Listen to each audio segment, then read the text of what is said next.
Hi everybody, welcome to my channel RJ Studies. In my last video, मैंने आपसे article 23 discuss किया था. In today's video, we are dealing with Probation of Offenders Act 1958. ये criminal minor act है जो कि आपके RJS के सिलेबस में है और इसका हम फर्स्ट वीडियो देखेंगे. Basically probation of offenders act 1958 को आपको डील करना है तो इसके लिए आपको प्रोबेशन और पेरोल में डिफरेंस पता होना चाहिए. सीआरपीसी का 360 जो सेक्शन है वो आपको पता होना चाहिए. आज प्रेजेंट में जो हम सीआरपीसी 1973 पढ़ते हैं उसमें जो प्रोविजन है वो 360 है, but probation of offenders act 1958 का है तो उस टाइम पे जो सीआरपीसी का सेक्शन था दैट इज 562 1898 सीआरपीसी, वो सेक्शन मेंशन्ड है प्रोबेशन ऑफ ऑफेंडर्स एक्ट का. तो हम वो सब चीज़ें आज डील करते हुए चलेंगे और हम एक बेसिक इंट्रोडक्शन के साथ चलेंगे. सो इन द नेक्स्ट स्लाइड सबसे पहले हम किसी भी एक्ट को स्टार्ट करते हैं तो उसका जो एक्ट नंबर है वो पढ़ते हैं. That is the probation of offenders act 1958 का जो एक्ट नंबर है वो है 20. This can be important because sometimes objective questions में ये पूछ लिया जाता है. प्लस प्रेसिडेंट असेंट की जो डेट है दैट इज 16 मई 1958, ये आपको पता होनी चाहिए. ठीक है. It comes in concurrent list. ठीक है. In Rajasthan it was enforced on 1 October 1962. Rajasthan के अंदर जो इसकी डेट ऑफ एनफोर्समेंट है वो 1 अक्टूबर 1962 है. It has come from the Latin word probare, which means to prove. Probation of Offenders Act has 19 sections. It comes from the reformatory theory. Reformatory theory हम IPC में पढ़ते हैं जहाँ पे हम 5 theories of punishment पढ़ते हैं जिसमें preventive theory, deterrent theory, expiatory theory और retributive theory और reformative theory आते हैं. तो reformative theory से हम ये समझते हैं कि हम जो भी accused है उसको उसके नेचर में, उसके बिहेवियर में रिफॉर्म करें. रिफॉर्म किस तरीके से? उसे आर्ट एंड क्राफ्ट सिखाकर, उसे एजुकेशन देकर, जेल में जब वो हो. ठीक है. तो उसका एक बिहेवियरल मॉडिफिकेशन करने का हमारा एक टारगेट होता है. अब सबसे पहले कि हम ये डील कर रहे हैं प्रोबेशन ऑफ ऑफेंडर्स एक्ट 1958. इसके लिए हमें ये समझना चाहिए कि हमने जो सीआरपीसी का सेक्शन है 360 वो रिमूव क्यों नहीं किया. जब हम प्रोबेशन ऑफ ऑफेंडर्स एक्ट जो है वो हम एनफोर्समेंट में ले आए हैं तो हमने 360 सीआरपीसी को हमने मतलब रिमूव क्यों नहीं किया सीआरपीसी से. उस चीज का हम आंसर देखेंगे. The probation of offenders act 1958 is a special law and it comes in concurrent list, that is state government by notification in the official gazette can apply it. So it is the discretion of the state government that in few parts of the state Probation of Offenders Act 1958 shall not apply. In those parts section 360 CRPC shall apply. Also refer section 19 where Probation of Offenders Act 1958 applies. Then section 562 in today there is 360 CRPC does not apply. ये answer आपका ये कह रहा है कि probation of offenders act एक special law है, ये कॉन्करेंट लिस्ट में आता है. इस वजह से state government notification in the official gazette के थ्रू इसे अप्लाई कर सकती है. ठीक है. तो ये स्टेट गवर्नमेंट के डिस्क्रिशन पे होता है कि किन पार्ट्स में प्रोबेशन ऑफ ऑफेंडर्स एक्ट लगेगा और किन पार्ट्स में नहीं लगेगा. ठीक है. जिन पार्ट्स में probation of offenders act apply नहीं होता है वहां पर आप सेक्शन 360 सीआरपीसी लगाएंगे. ठीक है. और जिन पार्ट्स में सेक्शन 360 सीआरपीसी नहीं लगाएंगे वहां पर probation of offenders act apply होगा. Got it. नेक्स्ट स्लाइड में हम डिफरेंस देखेंगे section 360 CrPC and probation of offenders act 1958. 360 CrPC जो है वो there is a reasonable classification regarding age in CrPC. CrPC के अंदर हम एक रीजनेबल क्लासिफिकेशन देखते हैं एज के बेसिस पे. लेकिन प्रोबेशन ऑफ ऑफेंडर्स एक्ट 1958 में हमने ऐसे कोई क्लासिफिकेशन नहीं देखा है, यानी कोई एक प्रेस्क्राइब्ड एज क्राइटेरिया नहीं गिवन है. Second point is there is a reasonable classification regarding gender. Section 360 CrPC के अंदर हम रीजनेबल क्लासिफिकेशन देखते हैं जेंडर के बेसिस पे, but probation of offenders act gender neutral है. It applies to all equally whether male और फीमेल. ठीक है. Third point is in CrPC benefit only given to the first offender. CrPC में 360 CrPC का जो benefit होगा वो सिर्फ फर्स्ट ऑफेंडर को दिया जाएगा, लेकिन प्रोबेशन ऑफ ऑफेंडर्स एक्ट में ऐसा नहीं है, not so. So it is the discretion of the court. ये कोर्ट के डिस्क्रिशन पे है. The general law in CrPC apply only where the probation of offenders act do not apply, whereas in probation of offenders act it is a special law. Fifth point is judicial magistrate second class shall forward the matter to judicial magistrate first class.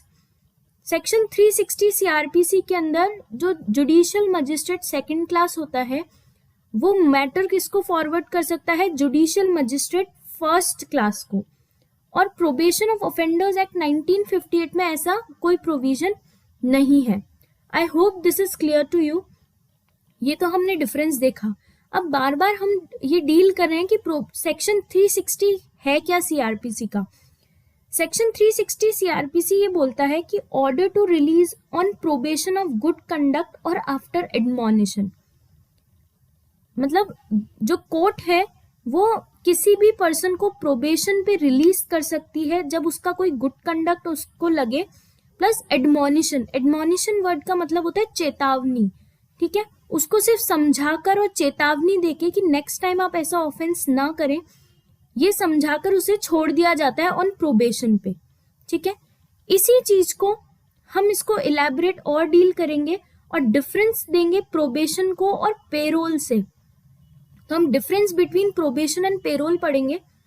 Probation का मतलब होता है the sentence is suspended and person can be released on bond of good behaviour. जो person का sentence होता है उसको suspend किया जाता है और एक गुड बिहेवियर का जो बॉन्ड है वो साइन होता है और उस पर उस पर्सन को रिलीज किया जाता है. ठीक है. I hope this is clear to you.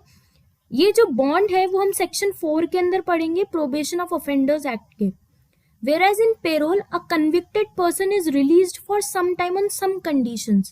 Payroll के अंदर एक convicted person को कुछ conditions के ऊपर कुछ time के लिए यानी रिलीज किया जाता है.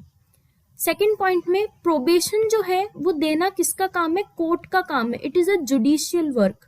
अगर कोर्ट को लगता है तो वो चेतावनी देके एडमोनिशन पर या फिर प्रोबेशन पे उसे छोड़ सकता है. ये एडमोनिशन जो वर्ड है हम सेक्शन 3 में डील करेंगे और प्रोबेशन जो वर्ड है वो सेक्शन 4 में डील करेंगे. वेयरएज पेरोल के अंदर हम एडमिनिस्ट्रेटिव वर्क की बात कर रहे हैं. It is an administrative work that is given by the prison board और state government can give it. Parole तब दिया जाता है जब कोई पर्सन जेल में होता है और प्रिजन बोर्ड को या जेलर को ये लगता है कि उसके गुड बिहेवियर पे इसे पेरोल पर छोड़ देना चाहिए या फिर स्टेट गवर्नमेंट को लगता है. ठीक है. तो उस पर्सन को पेरोल पर छोड़ा जाता है फॉर सम टाइम. प्रोबेशन में person is not sent in jail. Probation पहले ही दिया जाता है. पर्सन को जेल जाने की जरूरत नहीं होती. ठीक है. कोर्ट के पास ही प्रोबेशन दिया जाता है. पेरोल के अंदर person is sent to jail. Conduct of the person in jail is seen, then person is released. Parole में जब पर्सन जेल के अंदर होता है तब उस पर्सन को पेरोल पर छोड़ा जाता है उसके गुड कंडक्ट पर. I hope this is clear to you. Fourth point में प्रोबेशन ऑफिसर डील करता है. पेरोल के अंदर पेरोल ऑफिसर होता है. In probation after expiry of time person is set free. ठीक है. जब प्रोबेशन पीरियड खत्म हो जाता है पर्सन को रिलीज कर दिया जाता है and person is set free. But in payroll after expiry of the time person may have to go back to the prison. Payroll for some time दिया जाता है on the person's good behavior. जब वो payroll का time खत्म हो जाता है तब पर्सन को दोबारा जेल में जाना पड़ता है, ठीक है। In probation is not given in death and life imprisonment matters. जो डेथ के मैटर्स होते हैं और लाइफ इम्प्रिजनमेंट के मैटर्स होते हैं उसमें हम प्रोबेशन नहीं देते हैं, whereas in parole high court can give parole in death and life imprisonment matters. Parole death और लाइफ इम्प्रिजनमेंट के मैटर्स में भी दिए जाते हैं। I hope this difference between probation and parole is clear. Next हम next slide में object deal करेंगे प्रोबेशन ऑफ ऑफेंडर्स एक्ट 1958 का। First object is to release the offender after probation, second is to release the offender after admonition, that means चेतावनी, and third is other matters connected to it. This is so simple, मतलब हर act को आप जब पढ़ रहे हैं तो उसका आपको ऑब्जेक्ट पता होने चाहिए, और जब भी आप बेयर एक्ट ओपन करेंगे उसमें statement of reasons and object given होता है, फर्स्ट पेज ही होता है आपका, तो आपको उसको रीड करना पड़ता है। उससे आप उस बेयर एक्ट को बनाने का उद्देश्य समझ सकते हैं, प्लस उसमें आपकी एनफोर्समेंट डेट होती है, ठीक है, प्रेसिडेंट असेंट की डेट होती है, तो it is important for you to go through it, right. अब प्रोबेशन दिया कब जाता है? When probation is given when a person is convicted, after that on hearing quantum of punishment, at the time of giving punishment, instead of punishment probation can be given। जब किसी person को convict किया जाता है और उस person को सुनने के बाद उसके क्वांटम ऑफ पनिशमेंट को देखा जाएगा कि उसे कितना पनिशमेंट मिला है, तो क्या उस बेस पर उसको चेतावनी देके छोड़ दिया जाए, एडमोनिशन पे छोड़ना जरूरी है या फिर प्रोबेशन पे, ये हम सेक्शन 3 एंड सेक्शन 4 में डील करेंगे, जो कि बहुत ही इंपॉर्टेंट सेक्शंस हैं इस एक्ट के, और उस बेसिस पे प्रोबेशन दिया जाता है। I hope this is clear to you. In next slide हम सेक्शन 1 को डील करेंगे, जिसमें short title extent and commencement की बात हो रही है। ये बेसिक सेक्शन होता है, ये हर एक्ट में होता है, ठीक है।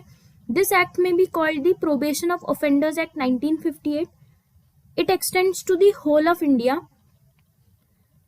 पहले जो बेयर एक्ट था, मतलब अमेंडमेंट से पहले, इसमें except the state of Jammu and Kashmir भी ऐड होता था, but after the Jammu and Kashmir reorganisation act 2019 हम उस जम्मू एंड कश्मीर वर्ड को एक्सक्लूड करते हैं, because Jammu and Kashmir is now a part of India, ठीक है। तो सेकेंड पॉइंट में सिर्फ यही लिखा जाता है, it extends to the whole of India. Third is it shall come into force in a state on such date as the state government may by notification in the official gazette appoint, and different dates may be appointed for different parts of the state. I hope this is clear to you. If you have any queries, please let me know in the comment section, and do like the video and share my channel. Thank you so much.